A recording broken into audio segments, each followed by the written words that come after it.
First of all, I wouldn't say that the revenue is always a consequence of a strategy that has been put in place. Mm-hmm. It's not the goal, because we didn't say 5 years ago we want to reach $1 billion.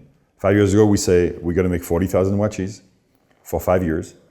We're going to focus on the integrity of and the increase of the perceived value of the company. We're going to increase the quality at every level on our watches, on the customer experience, on the after-sales service, on the store's experience, on the promotion of the brand, everything. As a consequence, yes, the brand has grown in revenue as well and this year will definitely pass the $1 billion mark. But I want this to be very clear. It's never a matter of we want to reach 1 and tomorrow 1.5 or 2.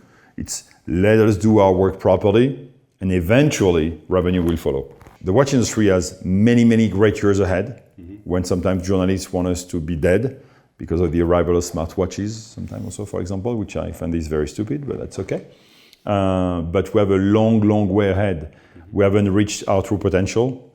And it's not only for Audemars Piguet, it's for most of the watch industry, providing that we can renew ourselves, that we can be better at everything we do, and that's one of our goals.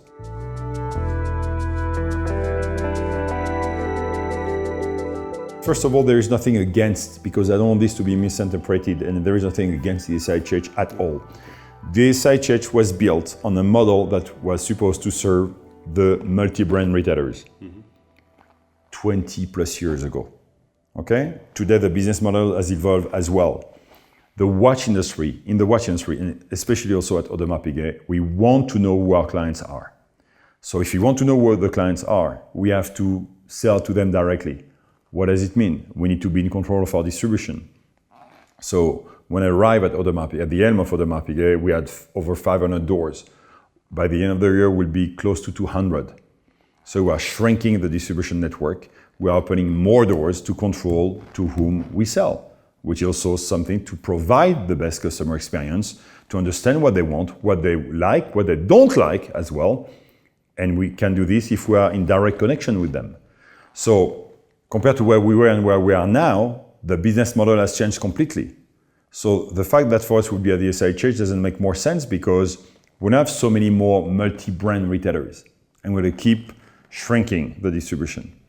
The second thing is, when you think about it, when we arrive at the SIHH, all the brands are doing their fireworks at the same time. So you guys have a tough life actually to say, wow, so I've got so many things to talk about. So you have to make choices. You have to promote what you think is right.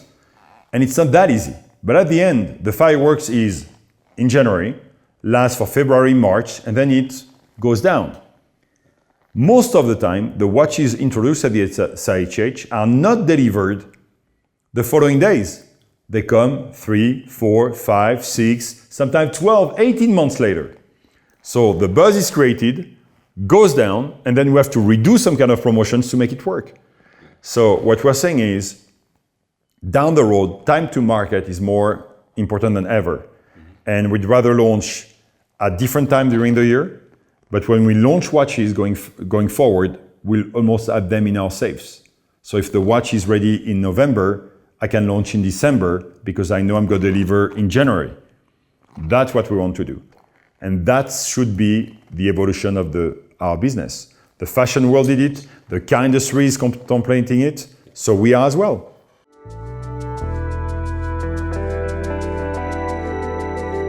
Yes, and in different countries.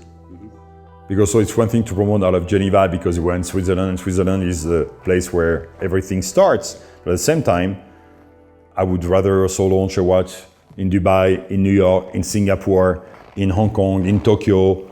Depends, wherever it makes sense. It's not a matter of saving money because we never look at it that way. We spend X amount of money for the SIHH and we've been doing it for over 20 years. So it's not a matter of saying, oh, we want to save money. And if the brand has grown in revenue, it means that it has grown as well in profits, in theory. So we don't need that. No, we got to spend that money in a much more efficient way, going closer to our partners and retailers and the end consumers, because we want to please them first.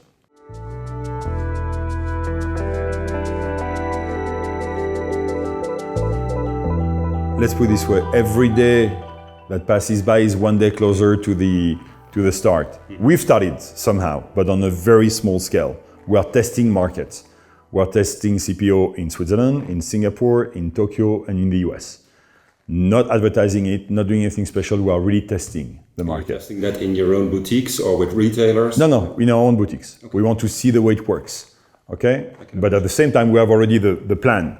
What I can say is, with no doubt, this is the next big thing in the watch industry. I've said it at the SIHH. I really confirm this is going to be big and bigger than a lot of people think.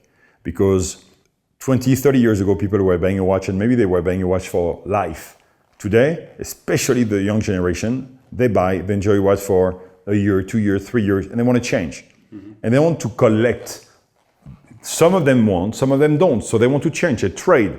A little bit like in the car industry as well. We are not reinventing anything special. We are just following what has been happening in many other industries.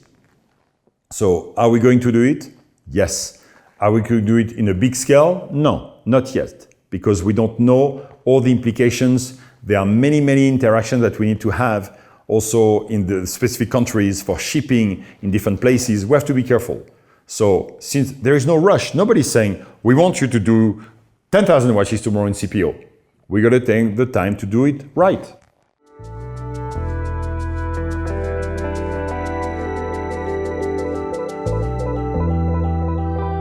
We were looking for many, many years at an answer to silicium, basically, because we didn't want to use silicium. That was a part of, we say, it's a great thing, but we don't know how long it could last. And actually we know, but the thing is, if you come with a watch from Audemars Piguet from 1896, we're going to be able to restore your watch the way it was made then. If you come back in 2100 or 2150 with a watch with silicium, who knows if that technology will still apply. So we needed to work on something that could actually be and past decades and decades to be able to be fixed no matter what. So when we came to the SWATCH group to say, we have something, would you like us to work together? And we worked on that Nivacron thing, which is that answer actually to our needs. We're 2 years in, it's not 5 years, it's 2 years in. Mm-hmm. And we do believe that within the next two years, we should start to see this in our watches. We are very, very pleased with the outcome because we couldn't believe actually that we would find a solution. Mm-hmm. Because there is no doubt that silicium provides a great chronometry on watches, no doubt. But we didn't want to use that. We made a point of saying, no, the others do it, fine, it's their field, our field has to be different. So with that new technology, hopefully, we succeed, but in a different way, which is a bit of we are at Audemars Piguet as well.